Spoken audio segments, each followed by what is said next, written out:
Sloan Ashbourne set the invoice on the counter, $199, and told the mechanic he had no right to charge her for touching a car he wasn't cleared to service. Graham Holt didn't argue. The single father pulled off his oil-stained gloves, returned the keys to the prototype, and walked back into his small garage without a word.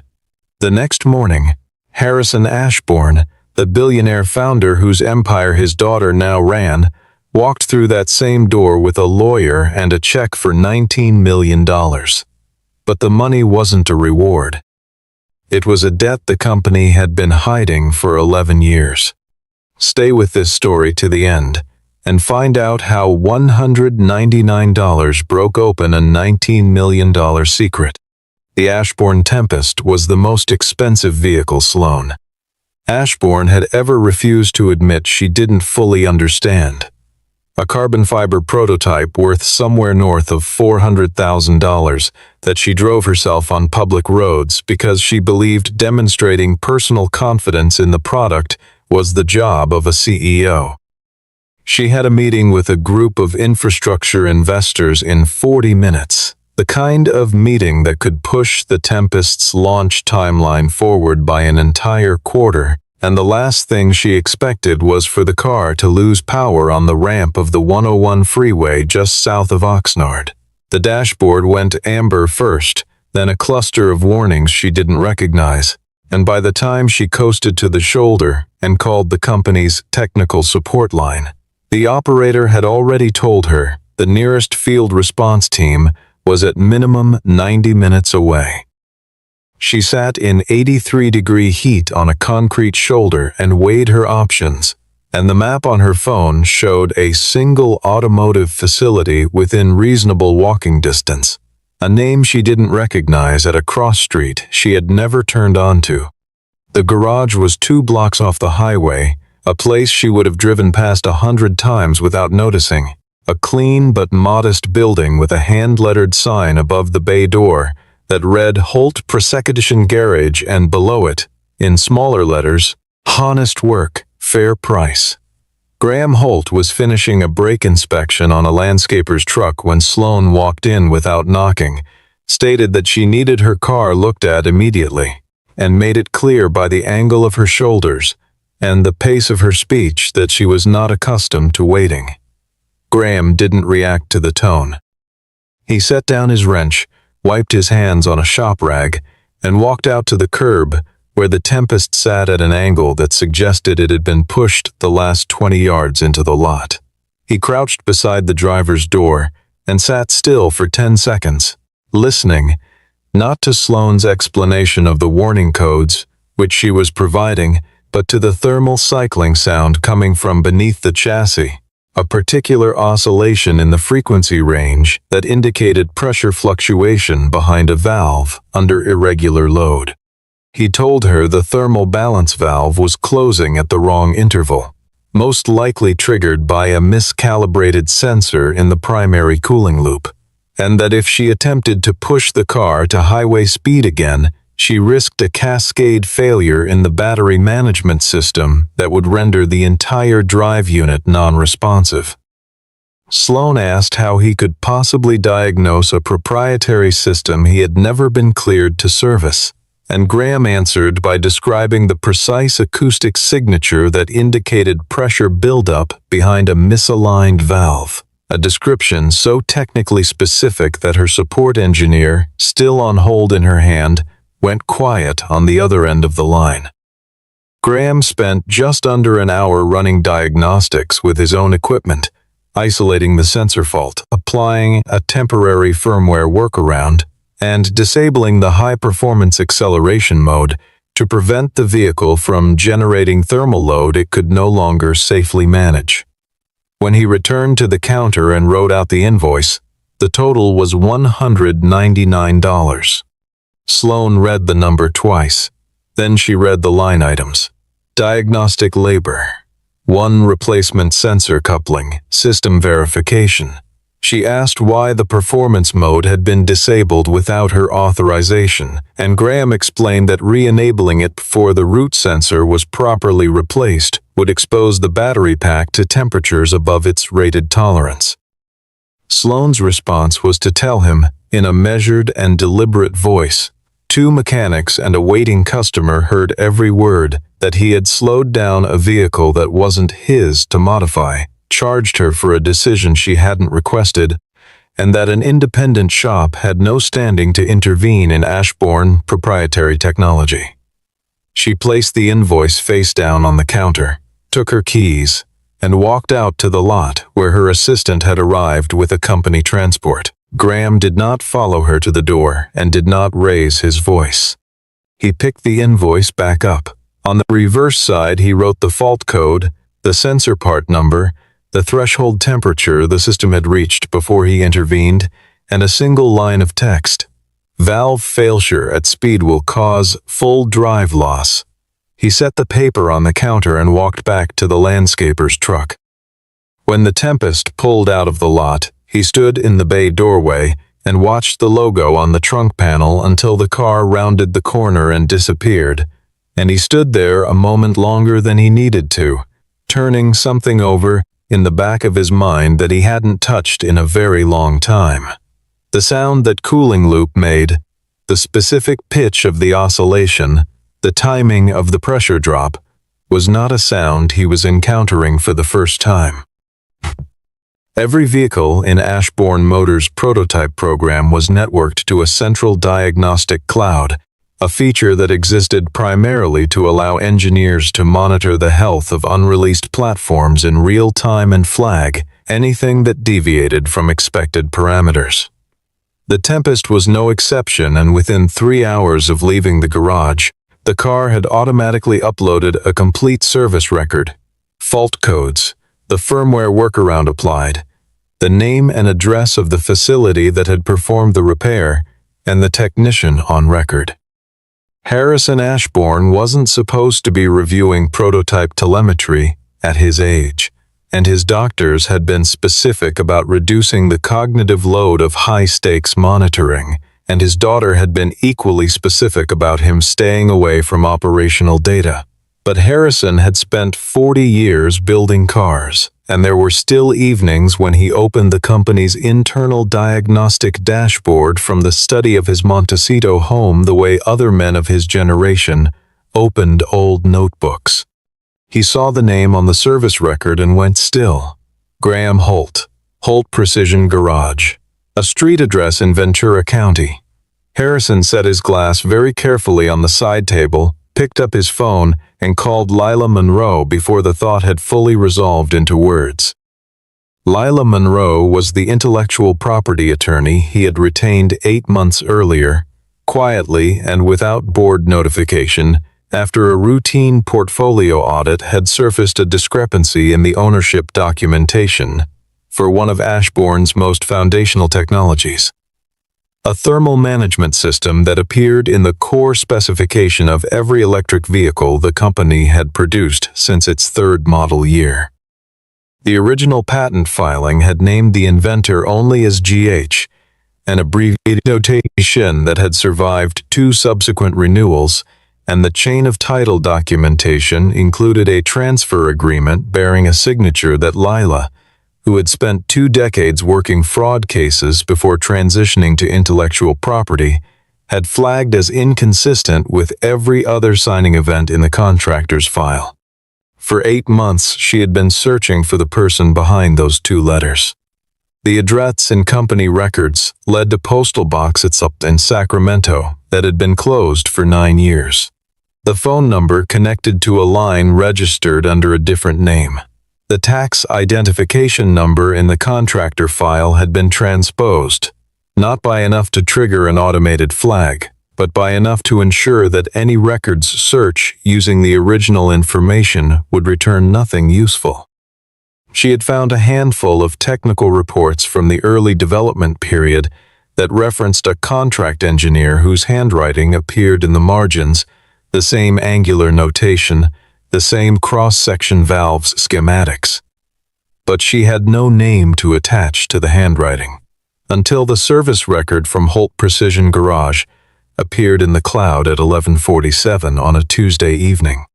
Harrison arrived at the garage the following morning at 7:45 with Lila beside him and a bank instrument in his jacket pocket that he had authorized the previous night from the company's audit settlement account, a check representing the figure the audit had calculated as the sum of unpaid royalties, 11 years of accumulated interest, regulatory penalties for misfiled patent documentation, and restitution for the damage done to the original inventor's professional standing. Sloane was in the passenger seat before the car reached the highway.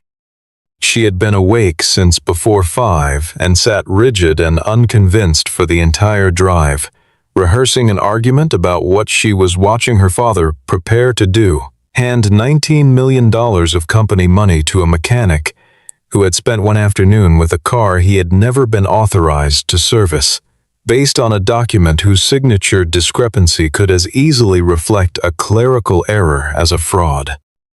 Harrison placed the check on Graham's workbench without ceremony, said he was sorry that it had taken this long, and told Graham the money had been calculated and verified and was his without condition.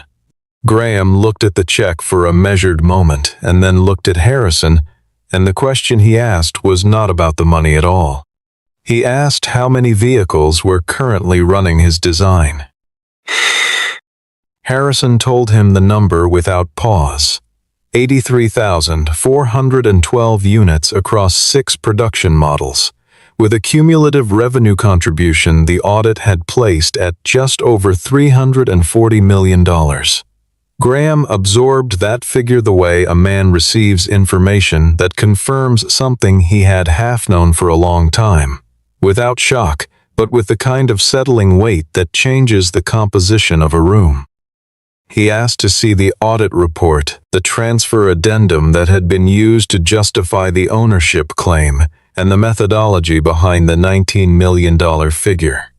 Lila placed a bound summary on the workbench beside the check, walked him through the calculation line by line, and explained that the payment was fully substantiated, that it had been calculated conservatively rather than aggressively, and that it came with no non-disclosure condition attached. She had argued for that last point explicitly, and Harrison had agreed to it without debate. She also told him, more carefully, that there was a secondary document, a settlement finalization form, that would acknowledge the payment as satisfying the outstanding royalty obligation. It did not extinguish any other claims she was quick to clarify, but it would constitute a formal acceptance of the audit scope if he signed it. Graham read the finalization form slowly, twice, and set it beside the check without picking up a pen. His objection was stated without heat. The form as written acknowledged the financial calculation but contained no language addressing the restoration of his name on the invention record, and no provision requiring an assessment of the current safety status of the thermal management system as deployed in production vehicles. Those were not addenda he intended to negotiate away in exchange for money he had already been owed. Sloane, standing near the garage bay with her coffee untouched and cooling in her hand, said that he was attaching conditions to a settlement that was already more than generous, and that refusing to sign an acknowledgement of a payment he had just been handed was the behavior of someone who was positioning for a larger number. Graham looked at her with the even attention of a man who is trying to understand something rather than argue against it. And he told her plainly that if money had been his primary concern, the form would already be signed, and he would be on the phone with a roofer about the back section of this building. What concerned him was that the Tempest she had been driving that day was running a version of his original thermal balance architecture from which a critical redundancy had been removed. The original design had included a secondary bypass valve that would engage automatically if the primary cooling sensor lost integrity at speed. That valve had been eliminated from the production specification to reduce per-unit cost and trim weight from the chassis, and the result was a system that performed correctly under standard conditions and became dangerous under the specific combination of heat, load, and sensor drift that highway driving in summer could reliably produce. Harrison looked at Sloan and said the Tempest launch should be paused, pending an independent review of the thermal architecture. Sloan said that the launch was tied to commitments made to a consortium whose combined forward position represented $600 million in capital, and that delaying the event would require explanations the company was not positioned to give. Dean Crow had been in the building since before any of them arrived, watching through the service bay window, and when Sloan walked back to the parking lot to take a call, he fell into step beside her and told her, in the measured tone of a man offering a corrective, that she should know Graham Holt had been terminated from his Ashbourne contract 11 years ago for removing proprietary technical files, and that the technology he was currently claiming to have invented was the very technology he had been dismissed for allegedly stealing. Dean Crow brought the personnel file the following afternoon. A physical folder, not a digital record, the kind that arrives in a person's hands carrying the implicit authority of institutional permanence. Inside, it was a termination summary that described Graham Holt as a contract engineer dismissed for cause following an internal investigation into the unauthorized removal of proprietary documentation and the deliberate deletion of experimental test data from a shared server.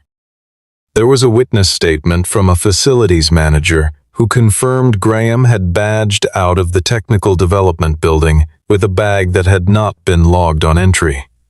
There was a legal hold notice issued in Graham's name, later closed without prosecution. A detail Dean framed as corporate mercy rather than as evidence that the case had been unsustainable.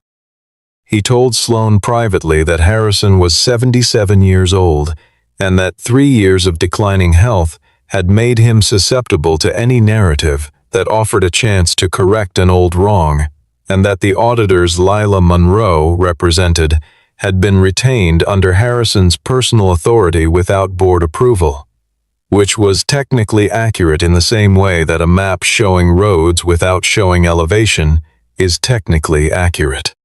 Graham's version, delivered the same evening in a meeting Lila had requested and Sloan had attended against her initial judgment, was different in nearly every particular.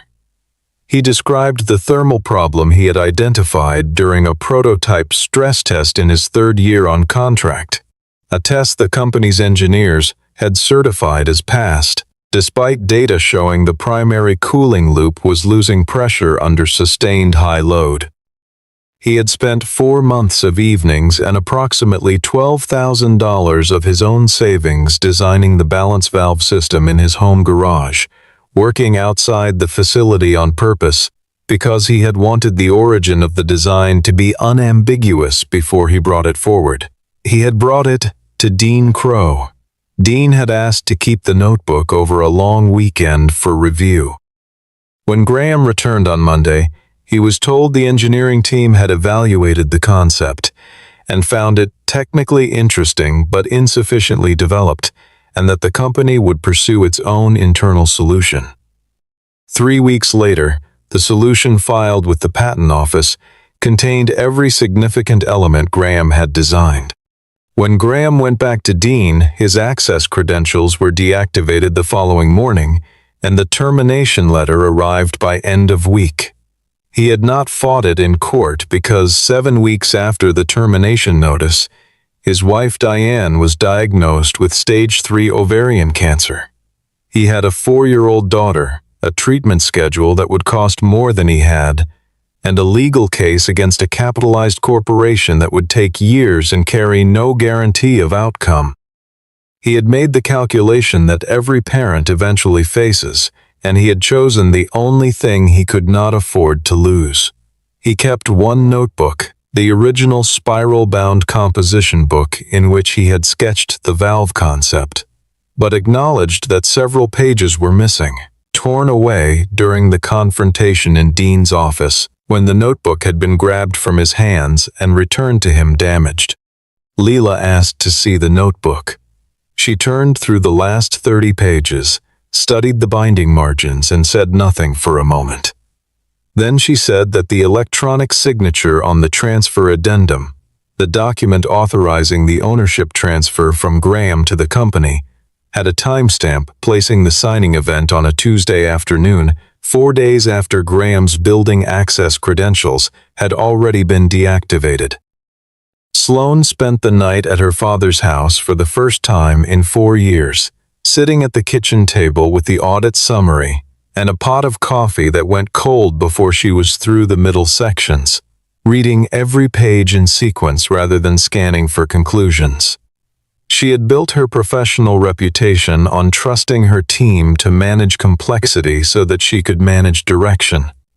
And she had believed for a long time that this was not a weakness, but an efficient allocation of expertise. What the audit summary was showing her, page by page, was that the division of labor she had trusted had been structured by at least one person on her team to keep her uninformed in exactly the ways that protected him. She was not yet fully convinced that Graham's account of 11-year-old events was accurate in every detail. She understood enough about disputed histories to know that both sides can carry selective truth, but the metadata discrepancy Lila had identified was not a narrative. A timestamp did not have a perspective. Dean met with her the following morning before the building had filled, and his argument was the argument of a man who has calculated that forward pressure is his only remaining option. He told her that Graham Holt's reemergence in the specific week before the Tempest launch was not coincidence. That a person with a grievance, even a colorable one, could time his reappearance for maximum commercial leverage, and that the investor event she was protecting was worth more to the company's employees, shareholders, and long-term mission than any individual claim. He asked her directly whether she was prepared to cancel a 9-figure commitment event because a former contractor had positioned his story in the path of her prototype at a convenient moment. Sloane told him she was gathering information, which was not the answer he had come for. She called Graham that afternoon and proposed a controlled technical evaluation. If an independent review conducted under her authority at the Ashbourne Technical Center found the current Tempest configuration safe within operating parameters, she would ask her father to separate the patent dispute from the launch timeline. If the review found a material safety deficiency, she would act on it regardless of the commercial consequence. Graham agreed, with one modification: he wanted to be present as a technical observer, not as a decision-maker. He arrived at the facility the following morning with nothing except a single page of handwritten diagnostic parameters, and the engineers assigned to the review treated his presence with the careful skepticism that specialists extend to outsiders until an outsider demonstrates that he is not one. He identified a diagnostic gap in the first 40 minutes. The vehicle's onboard monitoring system had been configured to suppress thermal alerts below a threshold 12 degrees higher than the design specification.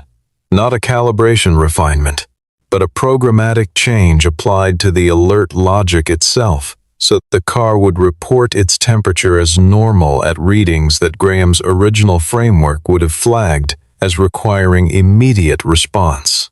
The engineers argued it was a user experience adjustment meant to reduce false positive warnings during performance driving. Graham walked to the whiteboard and wrote 3 numbers: the temperature at which the battery management system initiated protective current reduction, the temperature at which the primary cooling loop lost capacity without the secondary valve, and the gap between the suppressed alert threshold and the point of no return for battery integrity. The gap was 9 degrees. When he asked the team lead to pull the telemetry log from the specific Tempest that had come off the 101 9 days earlier, the record showed 3 separate events during that single drive in which the suppressed sensor had climbed past the real threshold without alerting the driver.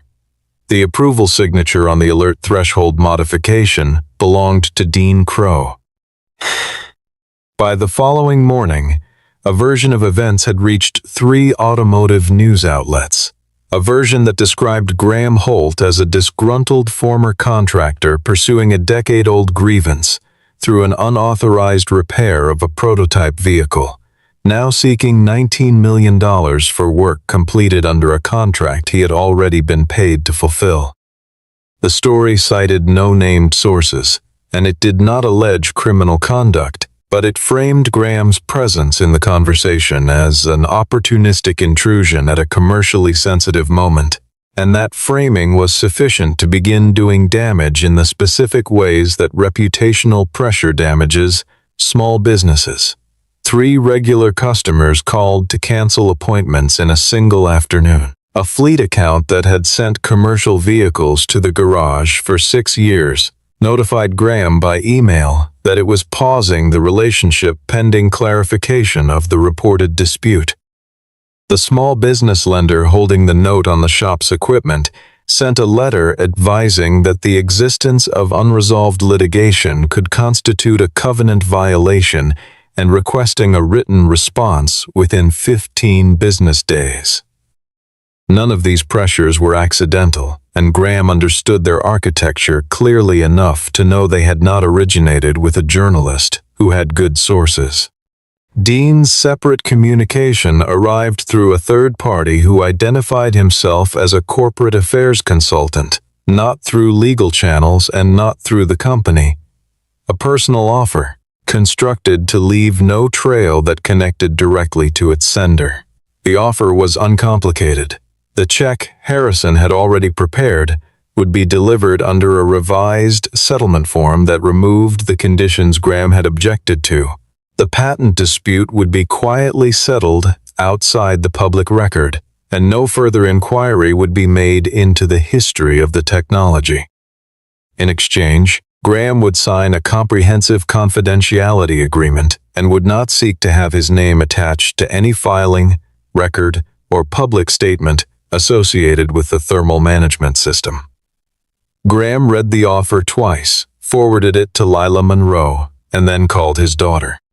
June was 16 and had been tracking the coverage from her phone at school, and her voice on the call had the particular steadiness of a teenager who is trying not to sound more afraid than she is. She asked him whether they were going to lose the garage, and he told her honestly that it was possible, that the financial pressure being applied was real, and that he could stop it within 24 hours by signing a document he had already been offered. She asked why he wasn't signing it, and he said that the vehicles carrying the incomplete version of his design were still on roads, and that if he signed a confidentiality agreement while that remained true and something failed at speed, he would have made a decision in this conversation that he could not afterward undo. June was quiet long enough that Graham thought the call had dropped. Then she said she understood. It was more than he had expected her to say, and it cost him something to hear it. Harrison issued a public statement the following day, confirming that the payment under discussion had originated from an independent audit, was unrelated to services rendered at the garage, and reflected a contractual obligation that the company had failed to honor over an extended period. The statement didn't end the coverage, but it removed the most damaging implication and forced the framing of the original story to recalibrate. The board responded by convening an emergency committee to review the propriety of Harrison's use of the audit account, technically within his authority as a founding shareholder, but characterized by several members as a unilateral action that bypassed governance channels. Dean supported the committee with visible enthusiasm. That evening, an anonymous digital file arrived in Graham's email. The audio was from an internal meeting 11 years earlier. In it, a man whose voice matched samples already on file from Dean's participation in an unrelated deposition gave explicit instructions. Remove GH from the contributor line of the thermal balance specification before it goes to the patent attorney, and do not log the change in the revision history. The email arrived without a message, only the audio file attached, and the sending address resolved to a free account created 4 hours earlier. Graham listened to the recording twice before forwarding it to Lila. She had the metadata reviewed independently, and the file was confirmed as authentic, recorded on a device logged into the company's internal network on a date placing the event during the original patent filing process, with a voice pattern match sufficient for formal evidentiary use.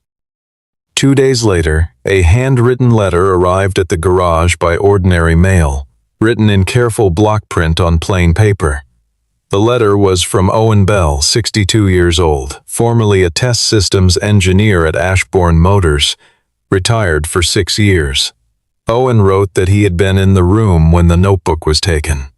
He had watched Dean Crow remove the relevant pages and place them in a separate folder while Graham was being walked out of the building by Human Resources under the termination protocol. He had said nothing at the time because he had a wife, 2 children in middle school, and a mortgage on a house in Thousand Oaks, and because he had told himself for 11 years that the technical record would eventually surface on its own without his intervention. He wrote that it had not surfaced on its own, and that seeing Graham's name in the news cycle had finally made it impossible for him to sustain the argument that his silence was neutral. Graham drove to Owen's house on a Wednesday afternoon. Owen met him at the door, and neither of them tried to make the opening easy. Graham sat at the kitchen table and listened to everything Owen had to say, and when Owen finished, Graham sat with the anger that had been in him a long time. The anger of a man who lost years and reputation and financial security, not because he was outcompeted, but because a specific person made a deliberate choice to take from him what was his. He told Owen the anger was real, and he wasn't going to pretend otherwise. He also said that Owen coming forward was the correct action, and that the correct action being difficult did not make it less necessary. Owen told him where the missing pages were.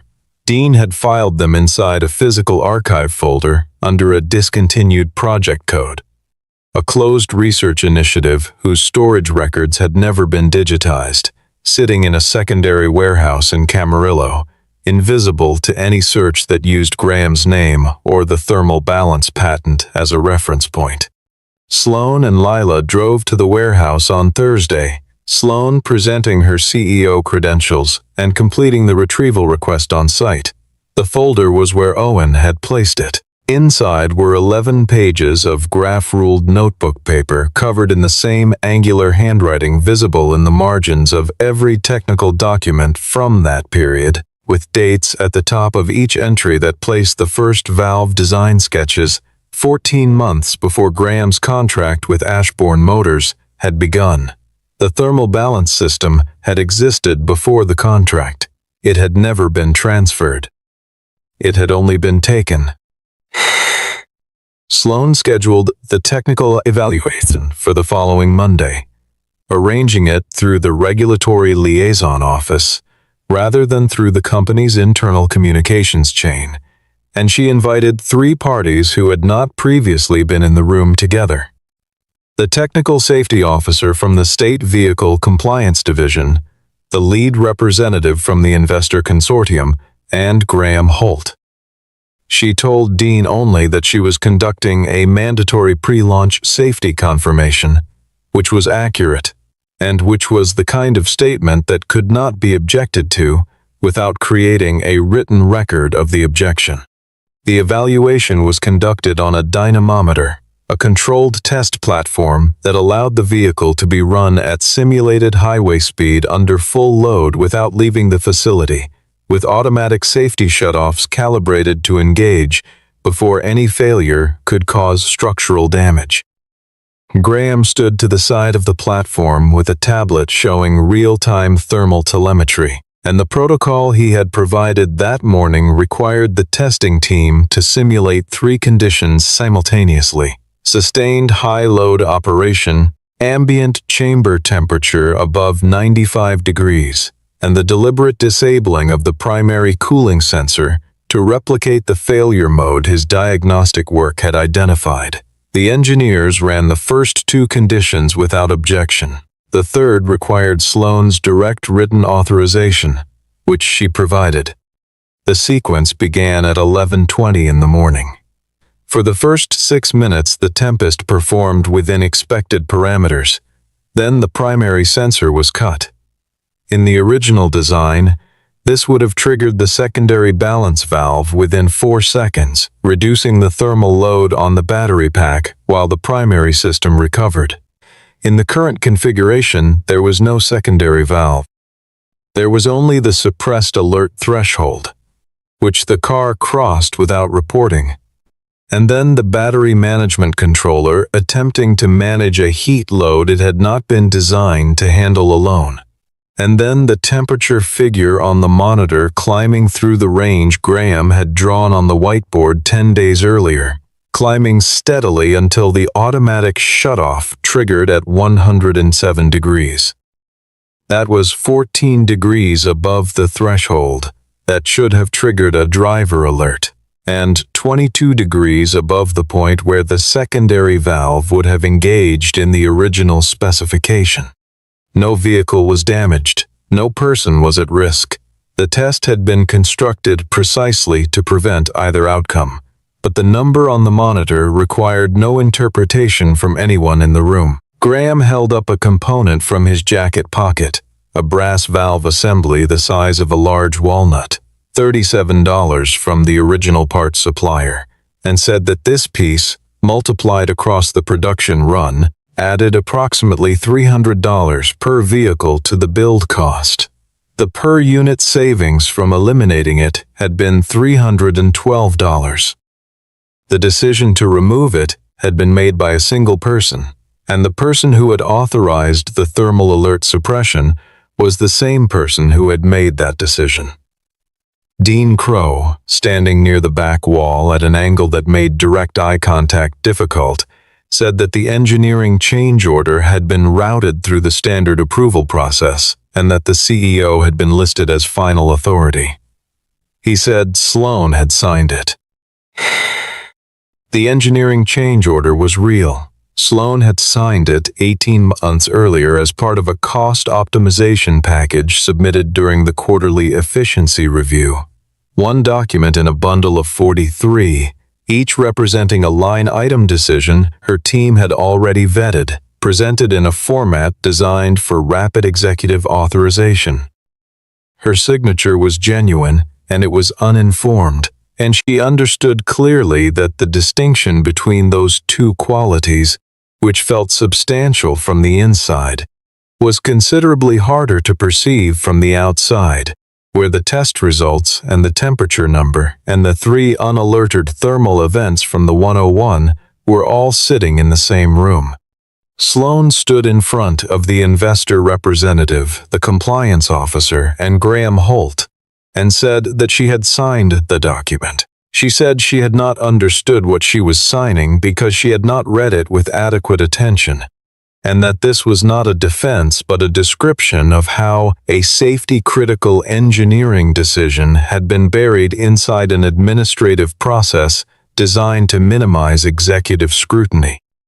She said she accepted responsibility for having created the conditions that allowed that process to operate the way it had, and she was not going to offer Dean Crow's conduct as a justification for a different assessment of her own. Graham waited until she had finished and said, without emphasis, that the difference between a mistake made in negligence and a decision made in bad faith was not primarily a question of culpability. Courts and auditors would work through that in their own time, but a question of what a person chose to do after the mistake became clear. He had watched her look at the temperature number on the monitor. He had seen the moment it registered.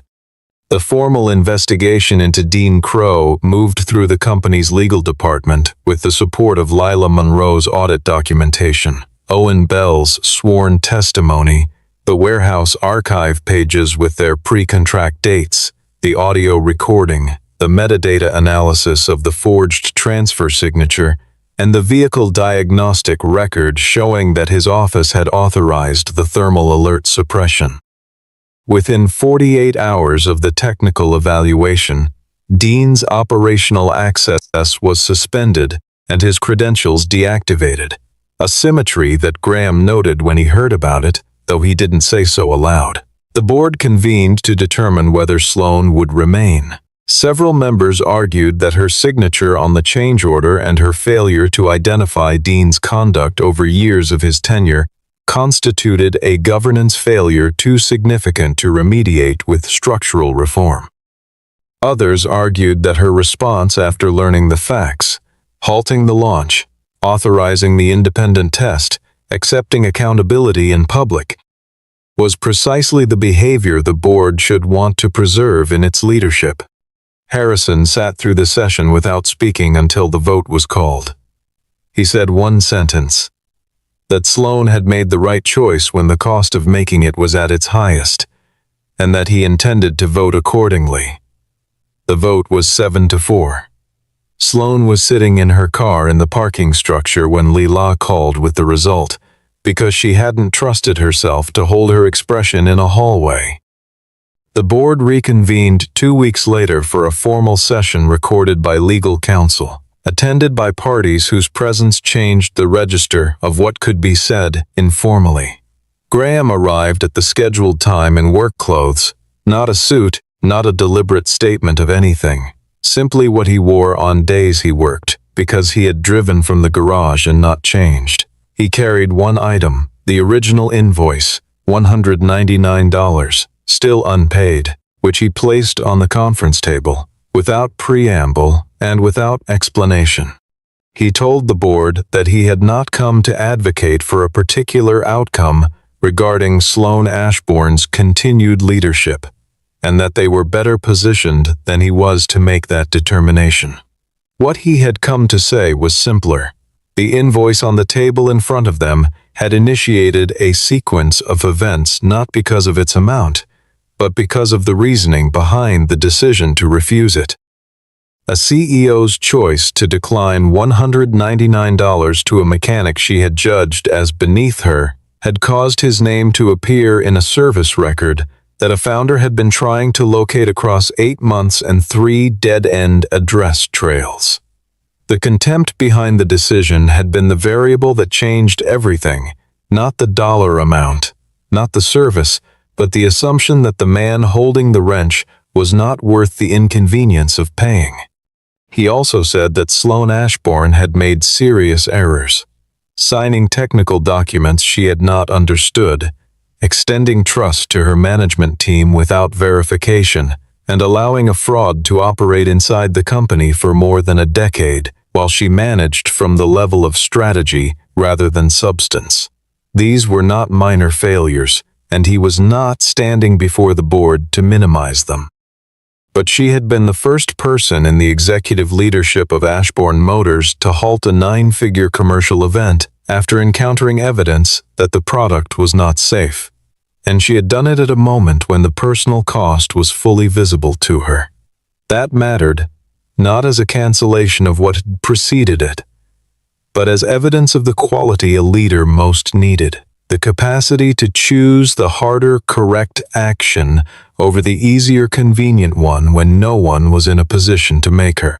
He proposed a structural change, an independent technical safety committee, not advisory, but holding a binding mandate to halt any product launch pending safety certification, with authority that could not be overridden by the CEO. He suggested Sloan remain in her role on the condition that she accepted this limitation on executive authority in writing, and that the company establish a formal channel through which engineering personnel could escalate safety concerns to the independent committee without routing them through management hierarchy. He finished by saying the committee would need people who understood how thermal systems failed under real-world conditions, and that he knew a retired test engineer in Camarillo who owed the company a few honest years of work. The board adopted the proposal with minor amendments. Before the session closed, Sloan reached into the folder beside her and wrote a personal check for $200, not from the company account, from her own, and slid it across the table. She said the additional dollar was interest. Graham folded the check once and placed it in his chest pocket, then folded the $199 invoice to match and put it beside the check. The $19 million instrument Harrison had placed on his workbench 3 weeks earlier remained on the counter in his garage, unsigned. The revised settlement agreement took 11 days to draft and 4 more for Graham to review with an independent attorney he retained himself. Not from any firm Leela recommended, because he wanted a reviewer with no prior relationship to any party in the room.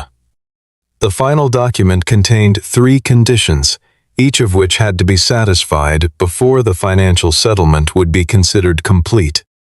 The first was the formal restoration of his name as the originating inventor on the thermal balance patent and all derivative applications, with an amended filing submitted to the United States Patent and Trademark Office within 60 days.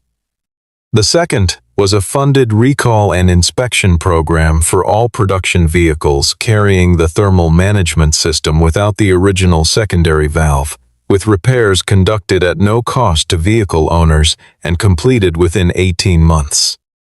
The third was the establishment of an independently governed whistleblower protection fund, seeded with $2 million, providing legal and financial support for engineers who reported safety violations through official channels and faced retaliation as a result.